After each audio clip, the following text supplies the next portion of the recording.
Welcome to Lethal Dose, your favorite toxicology-focused podcast where we delve into true crime cases involving drugs and poisons. My name is Venus Danecko. I'm a layperson fascinated by true crime.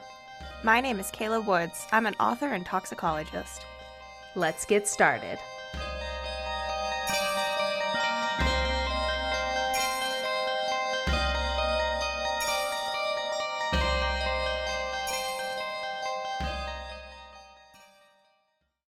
So we're back with part 2 of Shinrikyo. And just in case you can't remember what it is we talked about 2 weeks ago, Venus, will you remind us where we're at with this doomsday cult? Yeah, so Shinrikyo is a cult that started in Japan by named Shoko Asahara, and he has grown the cult into a couple of different countries now. There were some infighting. They had some attempts of attacks with botulinum toxin that did not work out because they are not the smartest group, it turns out, even though they're a bunch of sci-fi nerds. And they have these wacky caps that they're putting on people. They have gotten into a bunch of drugs now. They're tripping balls constantly. And now they're deciding to play with even more chemical weapons and see how far their grasp can reach. And their grasp can reach pretty far because they now have a bunch of front companies, which I didn't go into because it's tedious, but they have money, so they're buying front companies, so they're able to do things like buy land, and it's not apparent that Shinrikyo is buying it because, they are a protected religious organization that gets the tax breaks in Japan, but, people know that they're kind of fucked up, and they know they're kind of fucked up because there's, minors that are involved in the cult, and parents who are like, hey, I haven't heard from my kid for a while, and my kid's not even supposed to be a part of this organization because they're a minor. And a couple of the people they killed were people who wanted to defect from the cult.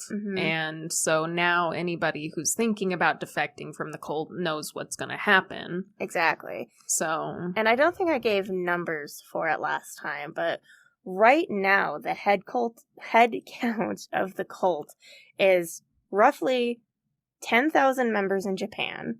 Not a small number. And there were 50,000 members in Russia.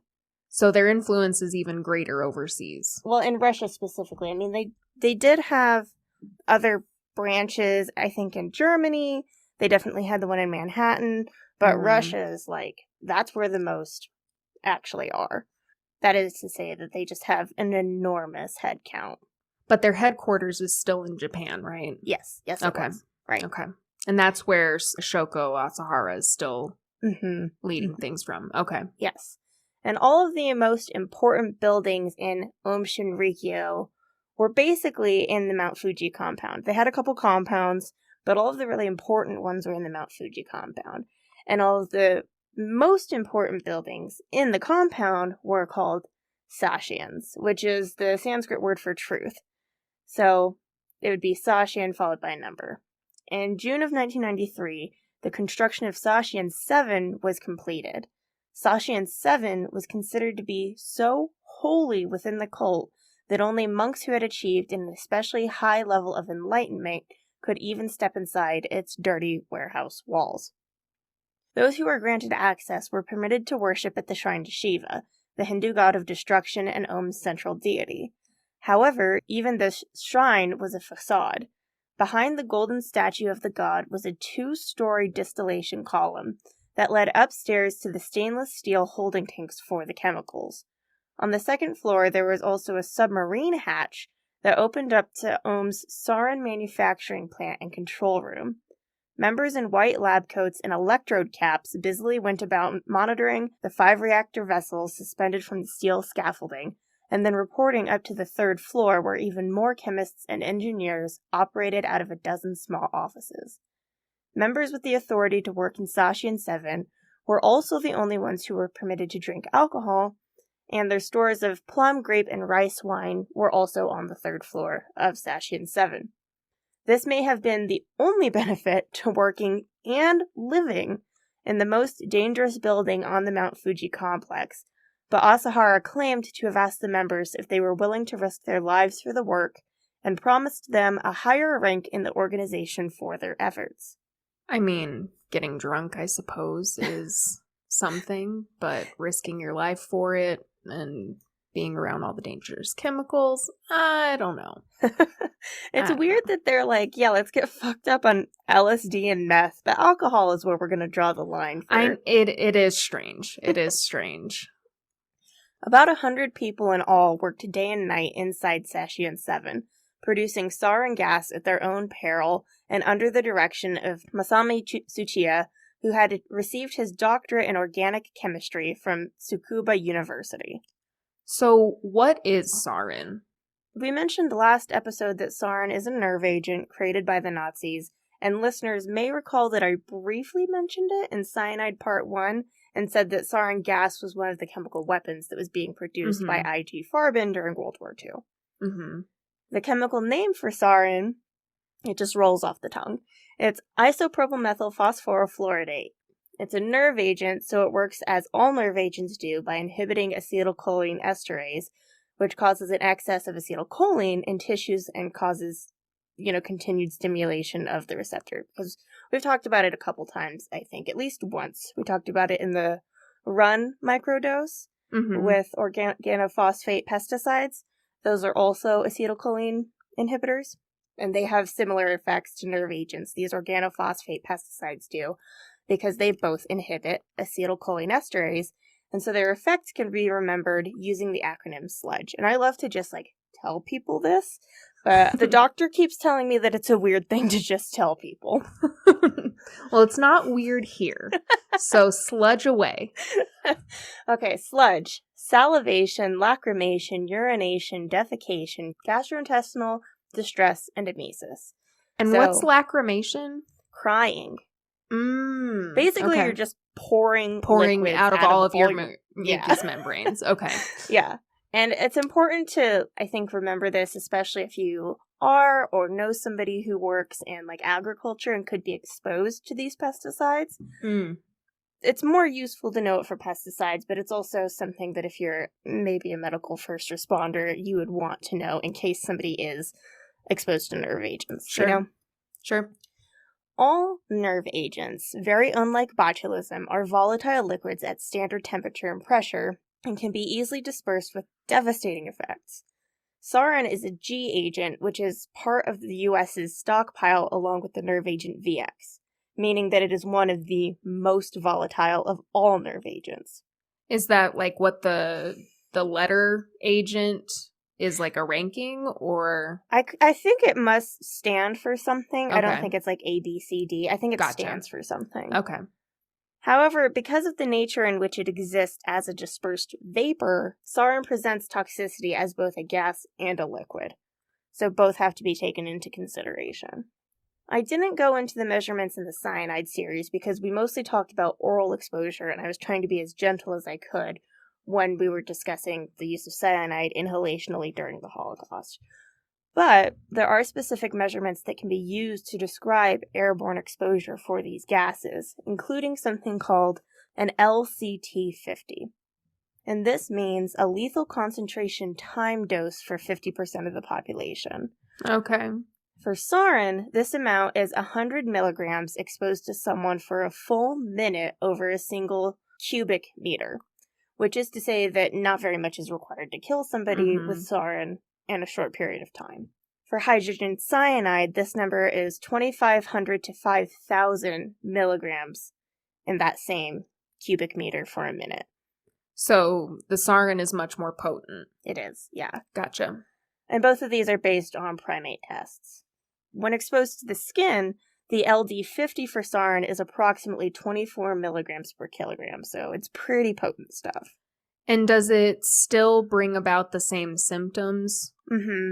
Exposure to the eyes as a vapor can also cause miosis, which is constriction of the pupil, and then that can also actually cause constriction of the airways. So no matter how it gets into your body, it causes this inability to breathe, that causes all the sludge stuff.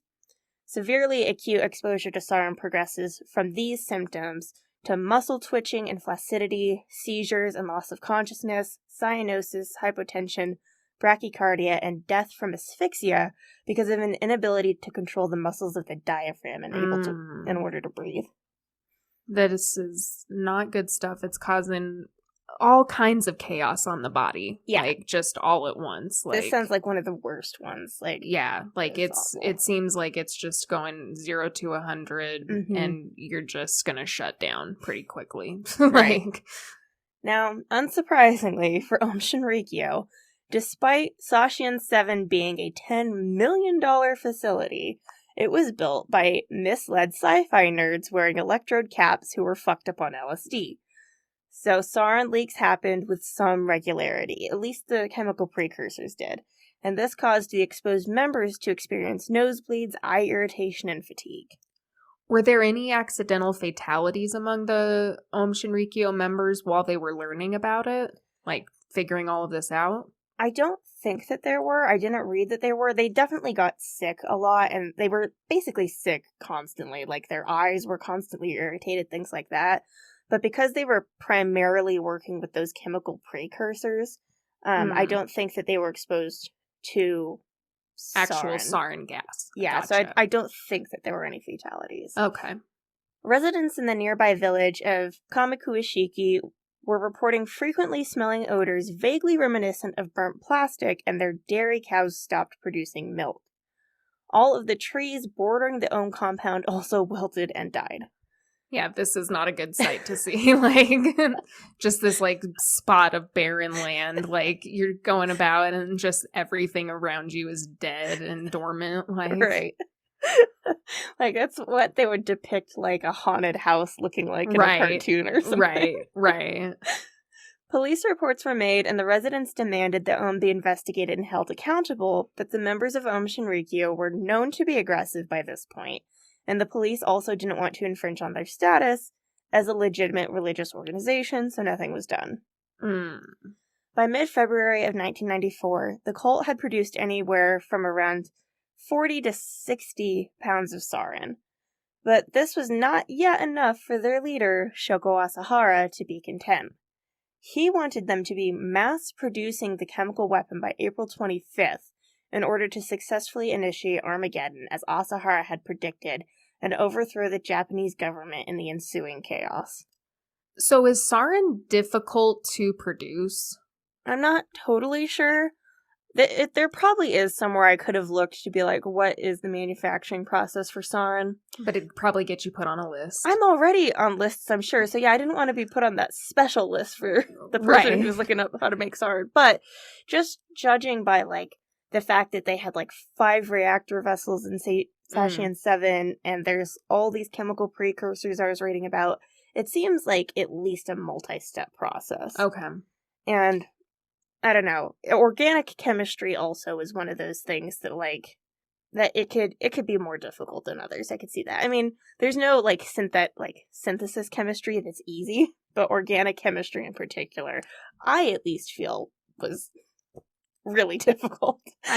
I've always heard from everybody that it's hard and that it burns your sense of smell. A little bit, yeah. I mean, that's what fume hoods are for. But yeah, if there's anybody who's, like, gonna go into chemistry or is, like, about to go into organic chemistry, go into it knowing that this is the class that weeds people out.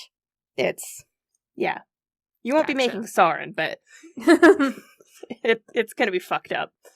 And anyhow, then is 60 pounds of sarin a substantial amount? Yeah, it's a lot of fucking sarin. That's enough to kill, like, 7,600 people. Oh, wow. Yeah.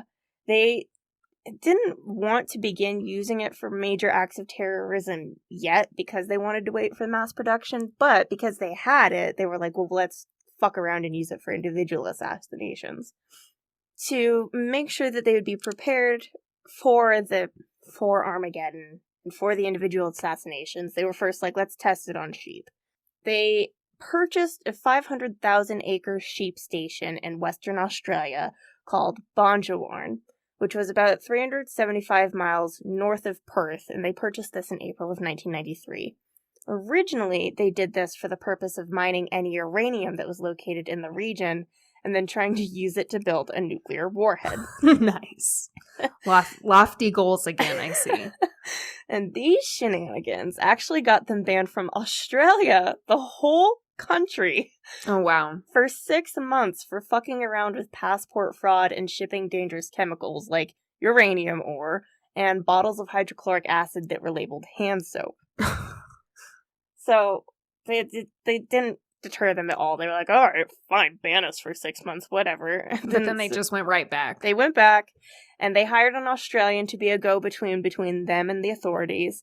And he comes to the sheep station, and he was totally, like, shocked and astounded to find just a laboratory. He was like, this is not what a sheep station looks like. Right.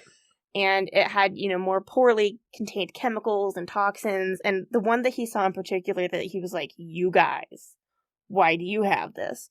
Was hydrofluoric acid in old whiskey bottles. And hydrofluoric acid it's pretty interesting because when you're learning about acid-base chemistry and, like, even AP chemistry or something like that, they try to distinguish between strong bases and acids and weak bases and acids.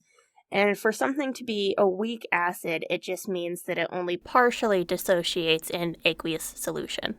And hydrochloric acid is a known strong acid. And people tend to conflate that with the reaction that it might have on your skin. Hydrochloric acid will get on your skin. It'll make an acidic little burn. Your skin will turn white. It hurts a lot. With hydrofluoric acid, though, hydrofluoric acid is a weak acid, so it only partially reacts, essentially. Okay. So it's like diet hydrochloric acid. But, except, it's far more dangerous to humans than hydrochloric acid. Oh. If you get a couple drops of that on your skin, it can actually cause a precipitate in your blood that can cause cardiac failure. Oh. So the burn isn't what we're worried about, but more the after effects. Yes. And it doesn't even matter that it's a weak acid, Right. So he saw this and he was like, why do you have this, you guys? Right. This isn't good. And then they had all the necessary ingredients for phosgene gas, which he probably couldn't have identified, but still, they fucking had them at the sheep They had too many station. chemicals to just be a sheep farm. Yeah. This is what we're shearing our sheep with now. We're just nuking them. So, although this guy was concerned, he never quite figured out what they were up to. He was just like, they're doing some weird shit. I don't know. And then Asahara eventually decided he needed to explain himself to Australian authorities and to the lower level members of the cult who were like, why do we have a sheep station? We're not recruiting anybody in the middle of nowhere, Australia. He said to the Australians that he and all the other members of the cult needed these poisons to either protect themselves from constant attacks by poisons that were constantly being threatened on Ohm. Okay. Or so that they could protect themselves with the poisons. So they needed them.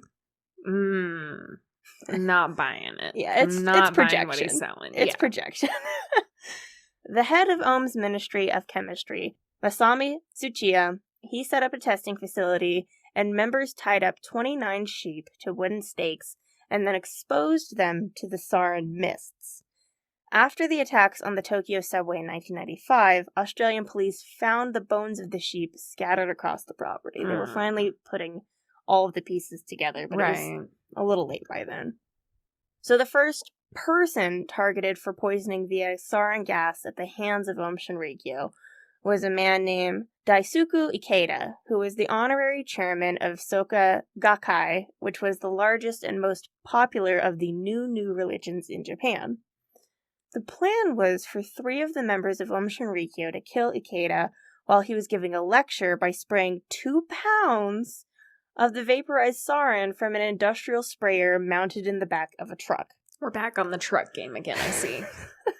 They really like these mobile poison machines, Don't you just kind of imagine, Rocky and Bullwinkle or, Coyote, the Coyote and the Roadrunner? Mm-hmm. Yes, I do. It seems very low income, the picture I have in my head is just very low income, sprayer taped onto the back of the truck. I mean, I know that that's not the case, but that's how I'm picturing it in my head. Well, that kind of is what it is, despite the fact that they had literally millions of dollars. Right. They're still like, no, this is what we're going with. But mobile poison machine. And, of course, the sprayer malfunctioned, and and Ikeda was not hit, but Ohm's head of security was. Oh my god. It's fucking bumbling idiots. So seriously. He collapsed, he starts convulsing, and the cult physician was there and gave him an injection of the antidote, so he survived.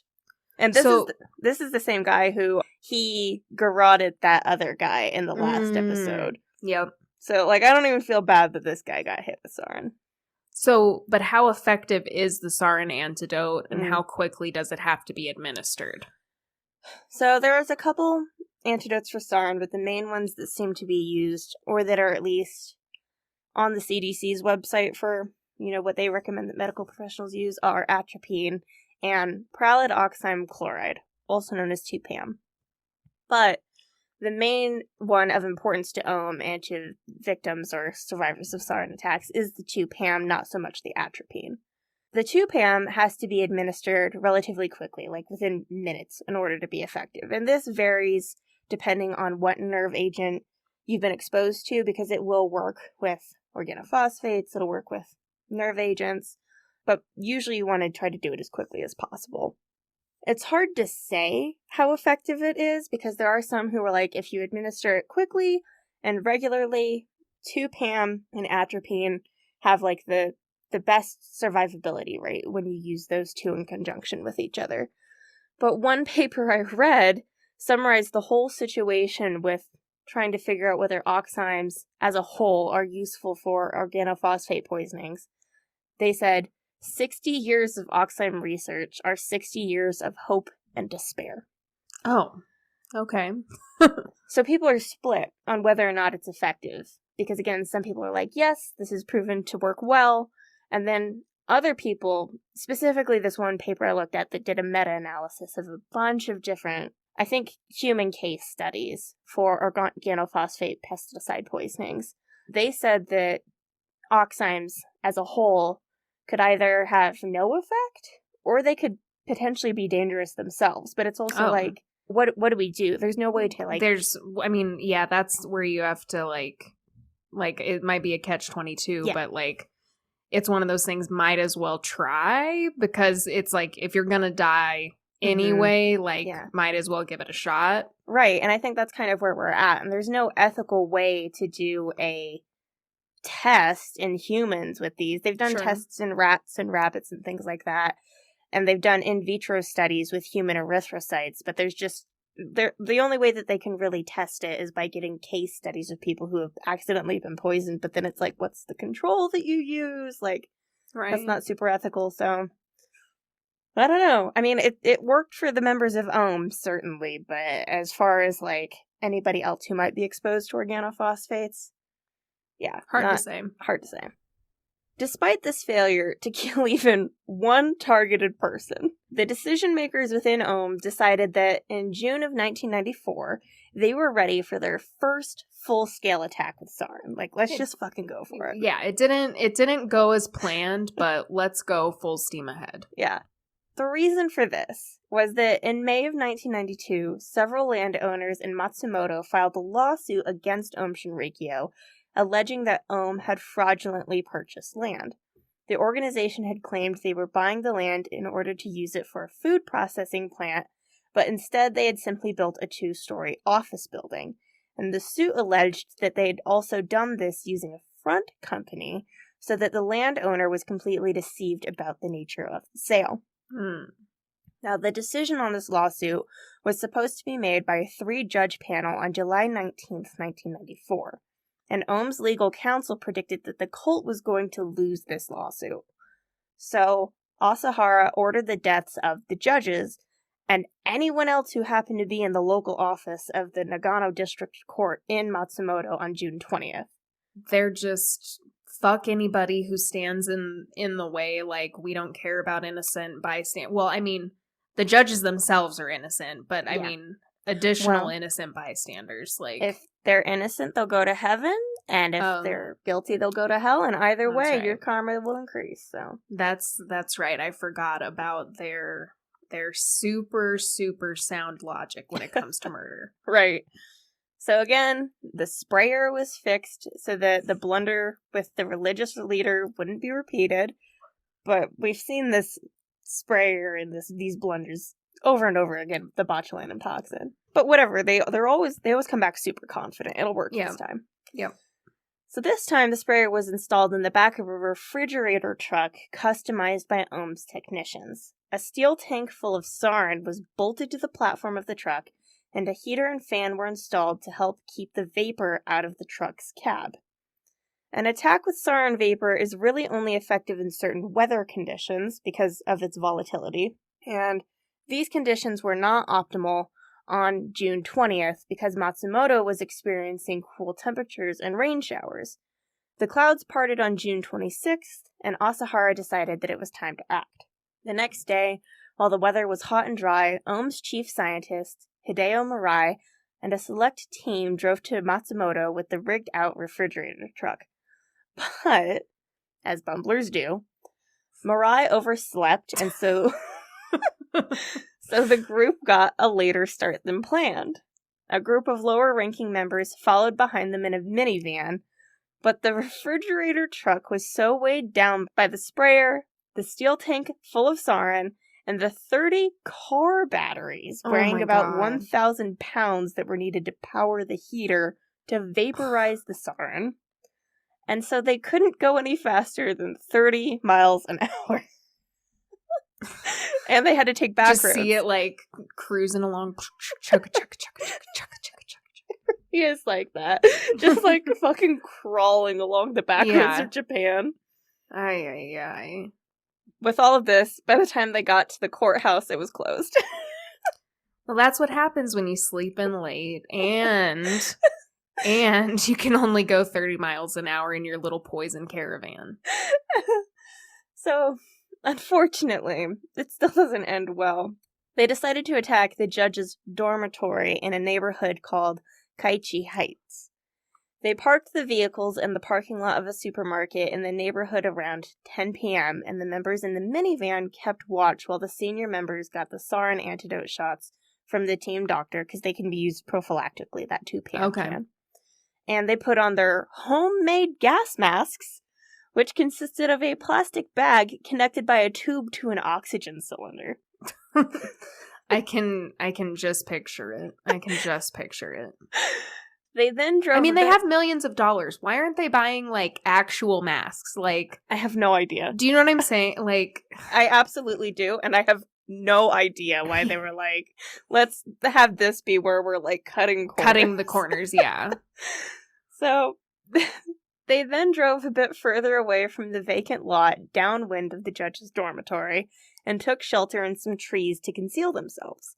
At 10:40, they switched on the car batteries in the back of the truck and opened the side window. The car batteries began heating the hot plate onto which the sarin was released, drop by drop, to allow it to slowly but steadily become vaporized.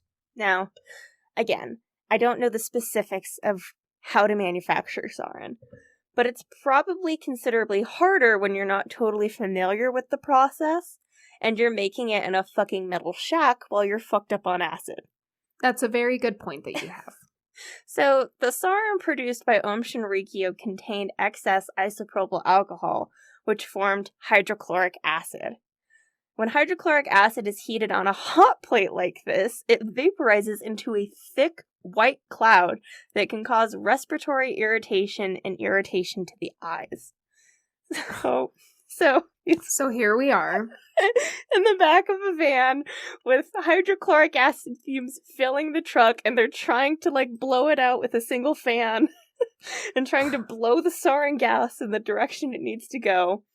But sarin is dense, and so it floated close to the ground, and the fan didn't do much to ventilate the truck, and so they're just dying in this van for, like, 20 minutes. Just, like, crying, and it's such a stupid thing to envision. It is. Like, they really just, like, can't get this down. They can't. But, unfortunately, in that 20 minutes, They still released about 3 liters of sarin, and that was able to, even though it was low on the breeze, it was able to float on the breeze down to the judge's dormitory. But it also was floating down into houses and stuff. In, like, the neighboring area? Yeah. Mm-hmm. Gotcha. But in their rush to leave and get away from the scene of the crime and this toxic cloud that they're creating and trying to avoid with their homemade gas masks, they forgot to turn off the vaporizer, which you'd think would be the first thing you would do. You would think, like, get this to fucking stop. And so the hydrochloric acid cloud and the sarin gas followed them as they made their 30-mile-an-hour getaway out of the trees. Nice. As I said before, the weather over the last couple of days prior to this had been nicer than it had been as of late. And so on the evening of June 27th, it was warmer than it had been. And so a lot of the residents of the Meiji Insurance Department building that was in this neighborhood had their windows or their doors open to allow fresh air to come in. And this, of course, also allowed the sarin gas to float into their homes. One man who was on his balcony smoking a cigarette that evening reported noting a sudden, pungent, irritating odor on the wind before he was struck with a headache, followed by dizziness, shortness of breath, and blurred vision. A woman in a different apartment was taking a bath when she suddenly got a runny nose, then stomach cramps, and then eventually lost consciousness. At 11:09, the first call to Matsumoto Emergency Services came in from a husband whose wife cried out in pain and then collapsed to the floor and began to convulse. And this was after he'd found his dogs convulsing outside and then come in to get water for them, and then they died. By the time the paramedics arrived, the wife had already fallen into a coma. Oh, wow. 300 people were evacuated from the Kaichi Heights neighborhood. 54 of them were admitted to the hospital, and 5 were found dead in their homes. Doctors initially treated the survivors for organophosphate poisoning based on the low levels of acetylcholinesterase found in their blood, and 2 more people ended up dying in the hospital. In all, about 200 people were injured in this single attack. Do we know if the judges were even affected? Yeah, they were too sick to attend court, and so the case ended up that got suspended indefinitely. Okay, they did hit their targets, but they also hit hundreds of people that were unintended. Yeah. Mm-hmm. Wow. Now, the husband whose wife fell into a coma, he was 44-year-old Yoshiyuki Kono, and he was the first person that the police suspected. They didn't have any reason to think it was Shinrikyo, so they just think it's this guy. And they'd found a number of, dead animals in the trees near the vacant lot where the Ohm members had parked. And they found chemicals in Kono's home, as well as dead fish in the pond behind his yard. And so what they theorized was that Kono was making homemade herbicides for his garden, and that was what had been released into the air on accident. But they were, hounding him. They didn't care that it was an accident because 7 people died and, 200 people got sick. But Kono was being treated for brain damage. And he was trying to raise his children on his own because his wife was in a vegetative state. Yeah. I don't know that she died, but I mean, after this, he probably pulled her off life support. She wasn't doing well. His kids had been injured too. And then, finally, analysts, they studied the lot where somebody was like, oh, I saw a weird van up there. You should check out that lot. And then that's when they found the sarin. And so they were like, oh, well, the photography chemicals that we found in your house, Kono, they couldn't have been used to produce sarin, so I guess you're off the hook. And it's I don't know, it's dumb. It's so fucking dumb. But I think that the analysts, they only really looked into that clue about, we saw a van that was, it just had clouds pouring out of it. Because they got this 11-page letter that described the incident in detail, from a point of view that, suggests it was somebody in Shinrikyo. So do you want to read what this letter said? It is impossible to make sarin from the chemicals seized from Kono's house. Shinrikyo is guilty of the sarin attack. It has the manpower, materials, money, and motive to deal with this mad weapon. So the writer of this letter has never been revealed. It seems like it was probably a member of Ohm, but it could have been a friend or a family member who somebody had, like, warned or had, like, been discussing it with, but it was probably somebody in Aum Shinrikyo, was my thought.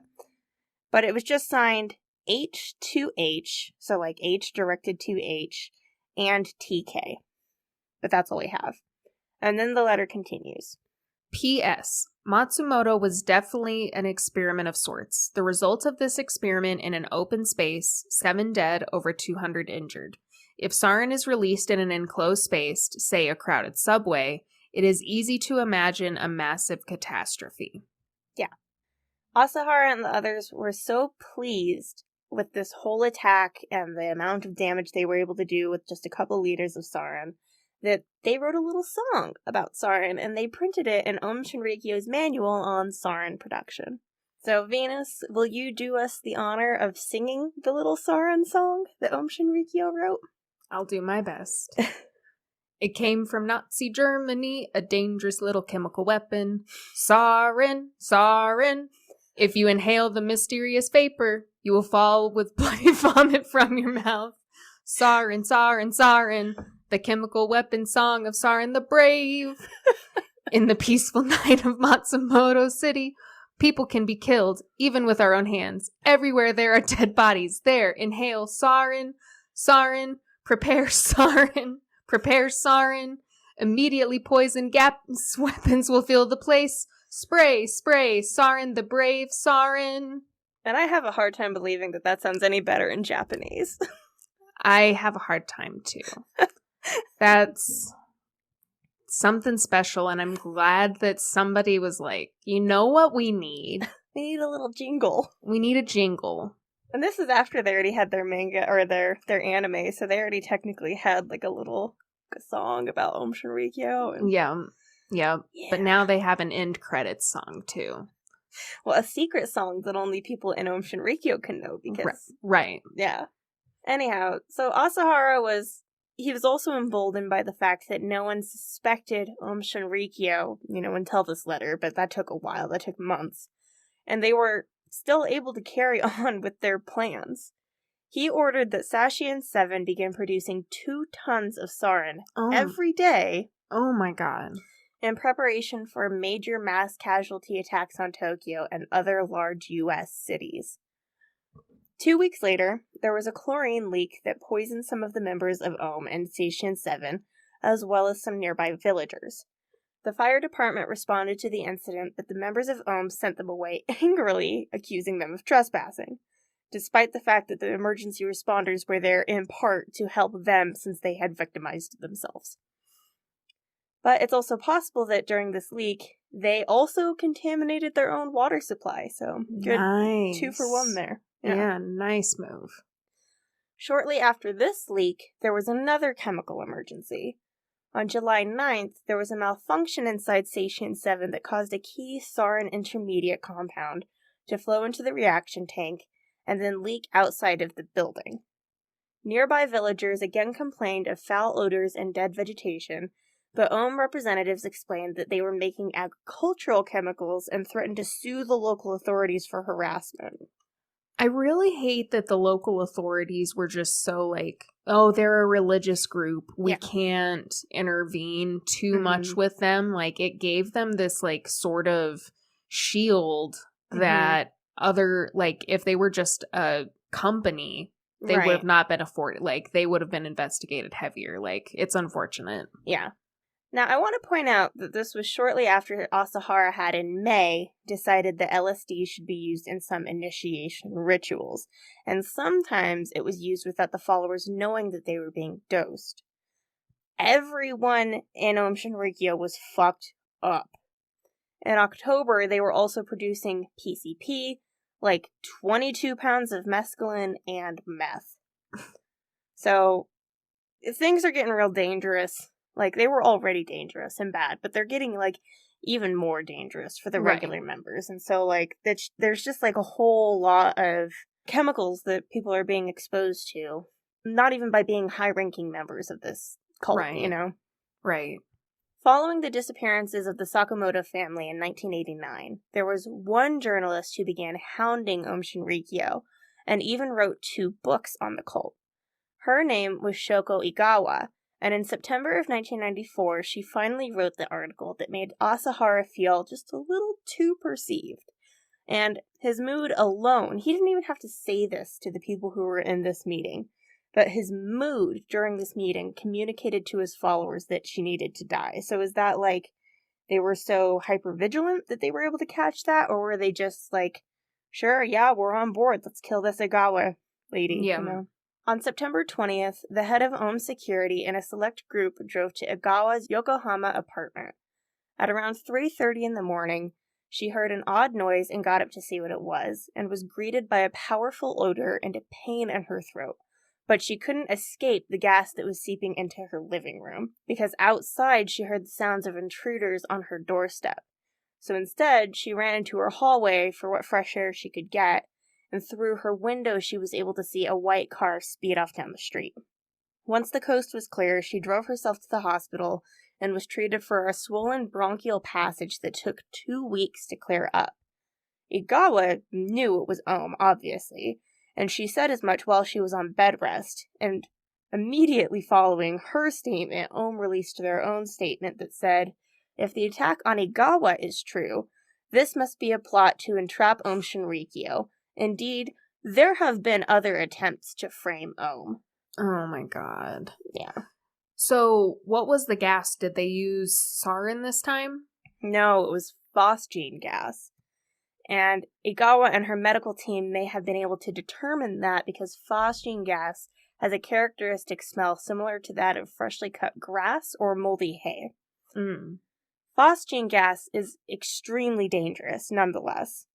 Whereas sarin gas is lethal around that 100 milligrams per minute in that cubic meter, phosgene gas begins to have severe effects when you're around 12 milligrams. Oh, wow. And that's in humans, and it's known to kill rabbits around the 1,000 milligram mark. So it could have a really broad window, but again, this is humans to rabbits, so it's hard to say. Sure. It is estimated that phosgene gas alone is responsible for 80% of the deaths in World War I. Oh, holy shit. Yeah. And so it's been around for a while. It's like a tried and true. Yeah, I believe this may not have been created by Fritz Haber. It's related to mustard gas. I think that he messed around with it and considered using it, but I can't remember if he was the person who invented it or not.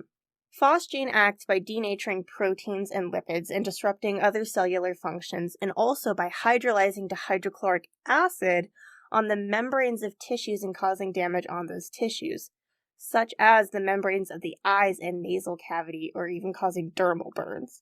So that pain that she was experiencing in her throat was because there was hydrochloric acid in her throat. Oh, that sounds like a terrible time. Yeah.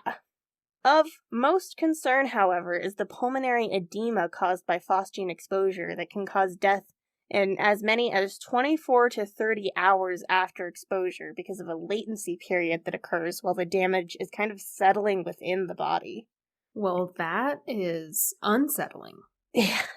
Well, and that's part of why in World War I they were like, this is fucked up. You can't use chemicals like that. That's real fucked up. That's real, like, sneaky of you. Yeah. Right. Because you don't, especially, like, if it's, you think you're fine for a while, like, you might feel off or feel, like, irritated in your throat and your lungs, whatever, but then you just die. Yeah, from pulmonary edema. Like, right. Jesus fucking Christ.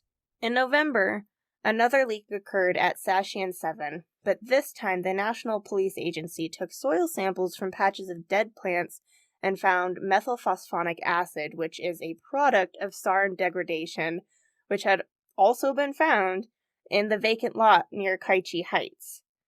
At the same time, it was determined by police investigators that a front company of Ohm had purchased large quantities of the chemicals used in sarin production. Like, can we not put the pieces together? And two together, yeah. Yeah. Fuck the police. Fuck the system. Their fear kept them from investigating the multiple accounts of abuse, drugging of members, torture, and kidnap that they had received up to this point.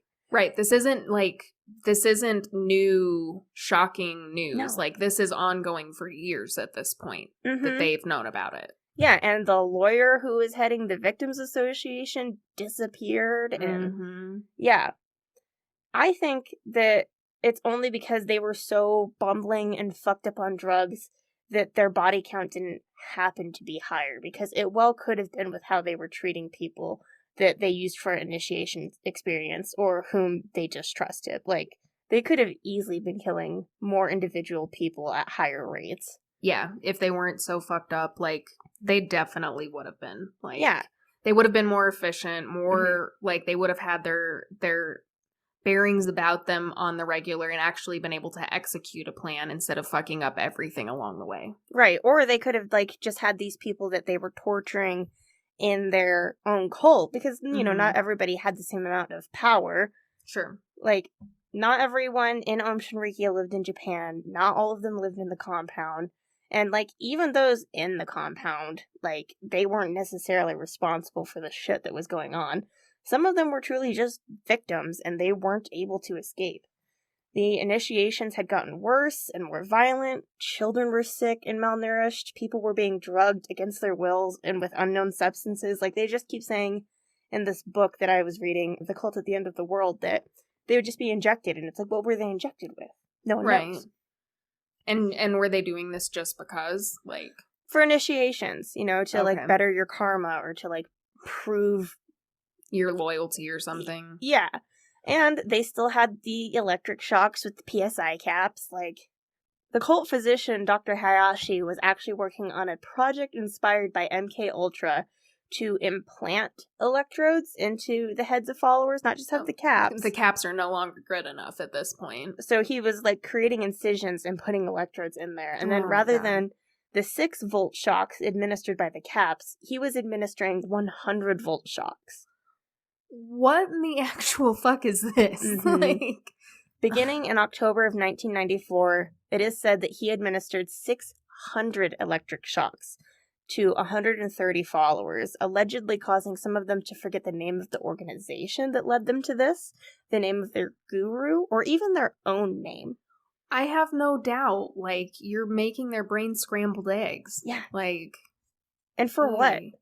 Right. Like, just because you want to play mad scientist? Yeah, like, this is Nazi doctor type shit. Yeah, exactly. This is because you're just being weird and want to see what you can do. Like, right. Other members, specifically those who were trained to be soldiers for Ohm but tried to escape, recounted totally horrifying stories of torture and poisoning by the cult. They, in particular, knew too much, and they were far too much of a liability for Ohm Shinrikyo to ever let them go, and so they had the privilege of the initiation of an apple crowned with thorns, aka the Datsura experiment. The cult what tell is this? It's bad. It's real fucking bad. The cult physicians injected initiates of this barbaric practice with a drug that they called new narco, but it was likely amylobarbital. Another member who claimed to have been forced into this initiation said that over the course of 4 months, he was interrogated and went days without sleep or food, was given electric shocks, and over 120 injections of the drug. After all that was said and done, he had almost complete amnesia. So, like, I don't know what to make of the 120 injections. Was it less? Was it more? But he was a mess. He was a shell of a person. He'd lost 66 pounds, and the entire right side of his body was paralyzed. Oh my god. Even in the Russian branches, things were as bad as they were in Japan, away from Ashoka Asahara, away from the Mount Fuji complex. At least 2 young members, a 28-year-old and a 13-year-old, had committed suicide on separate occasions by the spring of 1994.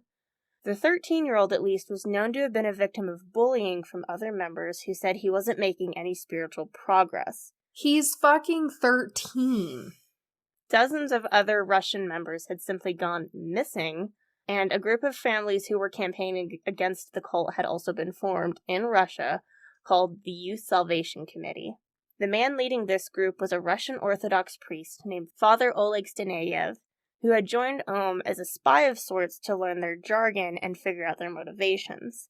During an attempted initiation on Staneyev, he claimed he was forced to drink 6 liters of water, and this might have been part of the reason he actually stayed, like, despite them trying to fucking kill him with water, was because he knew that it was worse for the people who had already been indoctrinated into the cult.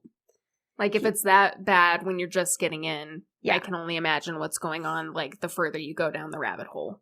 So, he pulled members aside, like, pretty regularly, and he told them that Aum Shinrikyo, which had so long claimed to practice both Buddhism and Christianity, actually knew very little about either religion.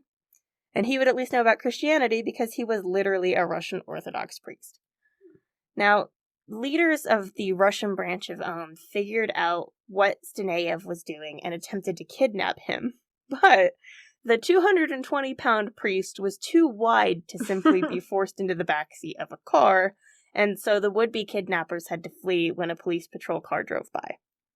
In December, Aum members working inside Seishin 7 were still dealing with storage issues and leaks, so the chief of Aum Shinrikyo's Moscow operation, Fumihiro Joyu, attempted to recruit more Russian engineers into Aum who had experience with sarin production, but luckily in this they were at least unsuccessful.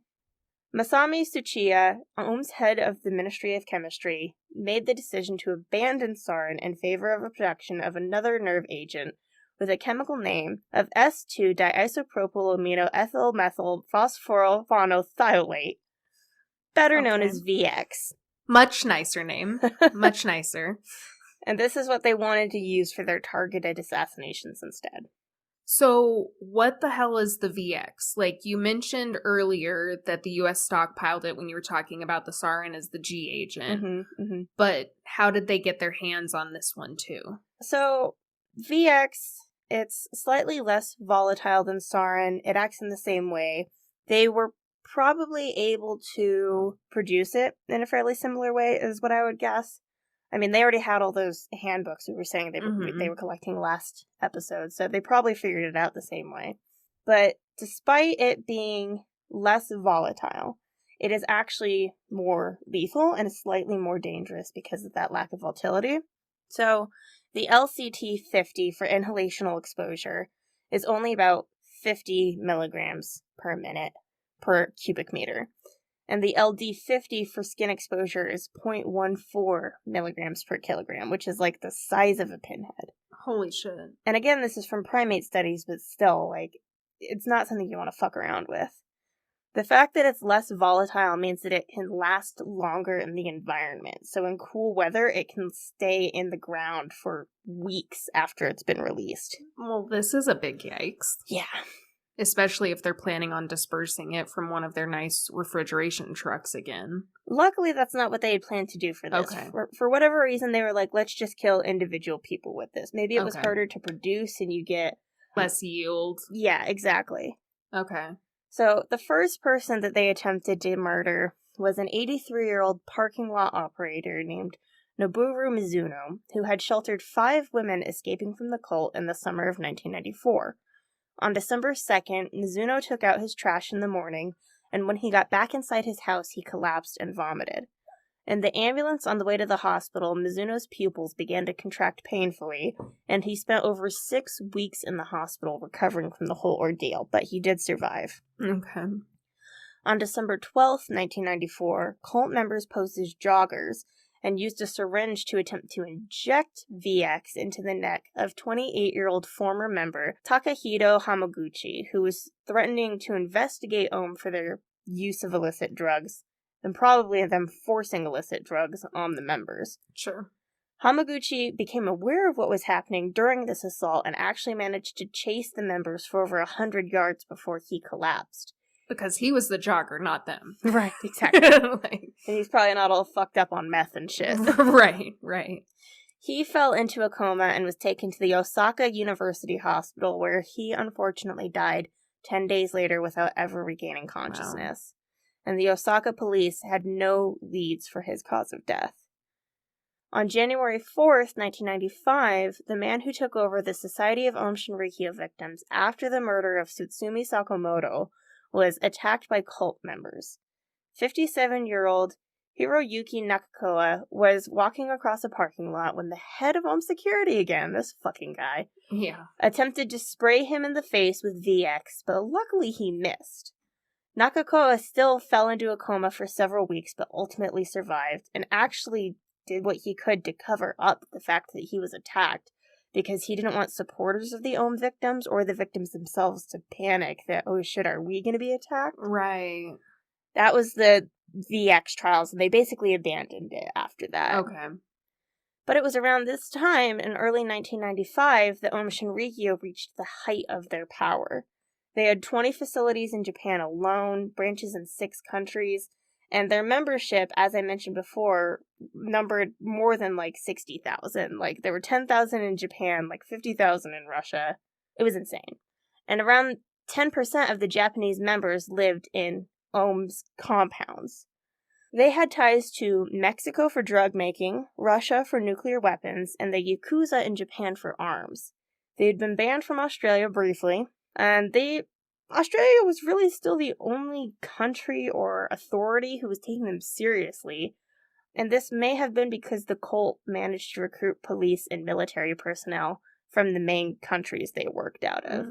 So that was, helping to hamper any investigation into the cult, I'm sure. Mm-hmm. And it was also keeping investigations of the disappearances from going anywhere. Oh, that makes sense, too. Like Jim Jones, though, the power of the cult was threatened by the media, and Shoko Asahara knew that. That's why he wanted to get rid of Shoko That Ogawa. journalist, yeah. On January 1st, 1995, Japan's largest newspaper, Yomiuri Shimbun, published an article which stated that sarin degradation products had been found in the soil near the Mount Fuji compound, and the cult was suspected to be involved in the Matsumoto poisoning attack. Asahara immediately told Chief Scientist Hideo Murai to organize a cover-up in case the compound was raided. The remaining stocks of sarin were destroyed, and the ground floor of Sashien 7 was converted into a worship hall. Measures were also taken to remove any residual sarin and its intermediates, including washing the interior of Sashien 7 with a neutralizing solution and removing the topsoil from around the base. Oh, wow. So they, really went hard. They did. Documents were destroyed and chemicals were dumped into nearby wells. Jesus fucking perfect. Christ. Yeah, perfect. So journalists from Yomiuri Shimbun were invited to visit the compound and to see inside of Sashien 7 for themselves and to refute the claims of their earlier article. They were like, why don't you come and you can set the record straight with your readers? Instead of Shiva the Destroyer, the journalists were greeted by a 15-foot styrofoam statue of the Buddha on the first floor. And the rest of the building was just made off limits, but it was explained that the second and third floors were used for meditation and storage. Later at a press conference, an attorney for Ohm accused the Japanese government of attacking Aum Shinrikyo with a nerve gas. Yeah. No, see, it was you. Actually, we're the victim? Yeah. In late February, a 68-year-old who worked in the Tokyo Notary Public Office named Kiyoshi Kariya was kidnapped by the cult. He had been worried about his sister, who had fled the Tokyo branch of Aum Shinrikyo, and he had been threatened over the phone the night before to tell them where she was. Following this, he left a note for his son that read, "If I disappear, I was abducted by the Aum Shinrikyo sect." Oh, shit. Yeah. Kariya was killed, likely with an injection of thiopental or potassium chloride, and then his body was microwaved, dissolved in nitric acid, and poured into Lake Motosu near Mount Fuji. Yeah, so. But the threat of a raid on the compound wasn't eliminated by the press conference that Shoko Asahara had with the journalists from Yomiuri Shimbun. And now that they had killed a Tokyo Notary Public Office member, now the police were going to get aggressive in terms of investigating Aum Shinrikyo. Well, it's about god-dang time. I know. The Tokyo Metropolitan Police Department was actually planning simultaneous raids on both the Mount Fuji compound and other facilities in Japan. The police feared exposure to nerve agents, with reason, and asked the Japanese Self-Defense Force, which is basically just their military, for 300 gas masks and protective suits. Makes sense. Like, we are going into it, we're going into it head first, and we would like to be prepared with more than just a bag and a tube connected to an oxygen cylinder. Right. So Asahara and his top aides were becoming desperate now. They had the power, but they also knew that things were becoming really precarious, and they needed to initiate Armageddon immediately if they were ever going to do it. But because they feared the raid and they had cleaned up everything, they had destroyed their stockpiles of sarin. They did still have mustard gas, phosgene, cyanide, and VX. But it seemed like they were wanting to steer clear of chemical weapons until the time was right or something. I don't really know what the reasoning was. They were on a lot of acid. So they considered dosing all of Tokyo with a cloud of LSD, like flying over and dosing Tokyo. But they couldn't do that because they'd smashed the drone helicopters that they'd managed to acquire. And their home-built MIL Mi-17 chopper didn't work for some reason. I wonder why. Still, like, they had to do something, right? Like, if you want to initiate Armageddon, I guess you gotta fucking do it somehow. So, Seiichi Endo decided to shoot a shot and suggested his favorite of all the toxins that they'd experimented with. It was definitely going to work this time. I've got it all figured out. Let's go back to botulinum toxin. No!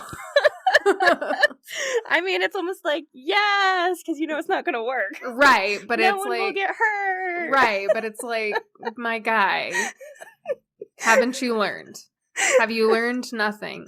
But now, the reason it was going to work this time is because he had taken into consideration the inability of botulinum toxin to spread in an open space. Now he was going to attack in an enclosed space that would have hundreds, if not thousands of people exposed and unable to escape or avoid it. And that was the Tokyo subway.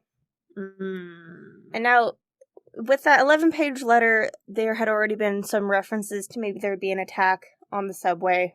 I'm not sure exactly when the subway attacks were talked about within Shinrikyo, but it's not like this was like a novel idea that just had. They were, at least Endo was, inspired to attack the subway because of previous biological attacks on the New York subway system in 1966 by none other than the U.S. Army. Oh. They had found that by smashing light bulbs full of Bacillus subtilis on the tracks that, quote, a large portion of the working population in downtown New York City would be exposed to disease if one or more pathogenic agents were disseminated covertly in several subway lines at a period of peak traffic. On March 15th, a single cult member was charged with carrying 3 briefcases into the Kasumigaseki station and leaving them at 3 different ticket gates. In each of these briefcases, Hideo Murai had ordered that vinyl tubes of botulinum toxin be mounted onto a ceramic diaphragm and then heated by batteries to create a steam of botulinum toxin, which would be blown out of the suitcase with a fan.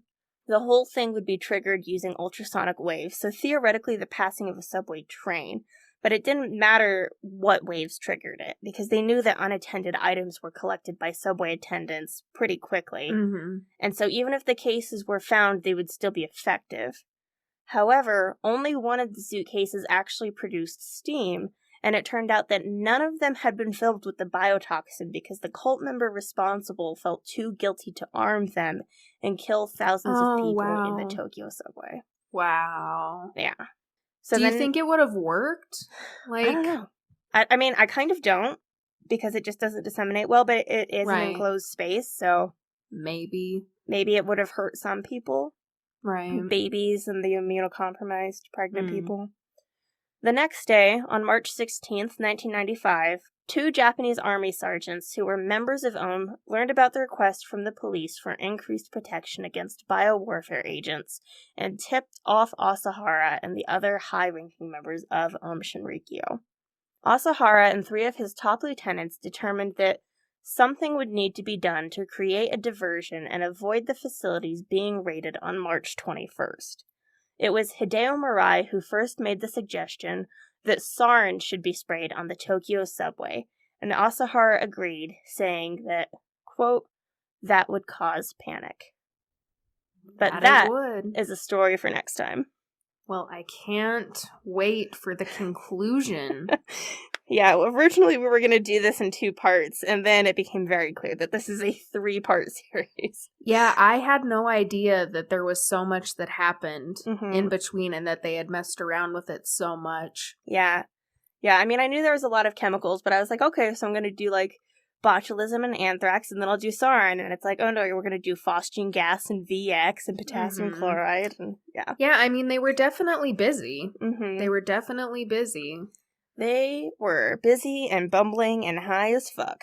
Yeah, we'll tune in next time for the conclusion. Yay! But not really, because, it's the sarin Tokyo subway attacks. Oh. But you gotta know how the story ends. Yes. It's important. It's important to know how it ends.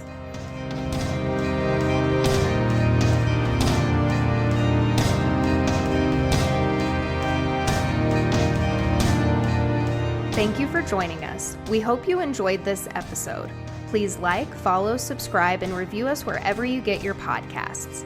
For more Lethal Dose content, you can find us at Lethal Dose Pod on Instagram, Twitter, and TikTok. For an overdose of content, subscribe on Patreon for exclusive episodes and much more. The show theme is Look Far by our dear wizard friend Fogweaver. More of their music can be found on bandcamp.com. Lethal Dose is created, researched, produced, and edited by Kayla Woods and Venus Deneco. Stay safe, and remember, the dose makes the poison.